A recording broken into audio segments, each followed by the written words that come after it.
মুক্তিযুদ্ধের বিরুদ্ধে আর মুক্তিযুদ্ধের বিরুদ্ধে এত ক্ষোভ কেন? মুক্তিযোদ্ধাদের নাতিপুতিরাও পাবে না, তাহলে কি রাজাকারের নাতিপুতিরা পাবে?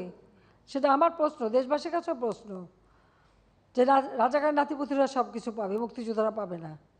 অপরাধটা কি? নিজের জীবন বাজি রেখে, নিজের পরিবার সংসার সব কিছু ফেলে দিয়ে যারা মুক্তিযুদ্ধে অংশগ্রহণ করেছিল, দিন রাত খেয়ে না খেয়ে, কাদা মাটি ভেঙে, রোদ বৃষ্টি ঝড় সব মোকাবেলা করে যুদ্ধ করে এই দেশের বিজয় এনে দিয়েছিল। আর বিজয় এনে দিয়েছিল বলেই না আজকে সবাই উচ্চ পদে আসীন, আজকে গলাবাড়ে কথা বলতে পারছে। ধরে তো ওই পাকিস্তানিদের বুটের লাথি খেয়ে চলতে হতো। আজকে আমি কথা বলছিলাম যে কোনোদিন বিদেশে যেতে গেলে আগে একটা ভিসা নিতে যেতে হতো করাচি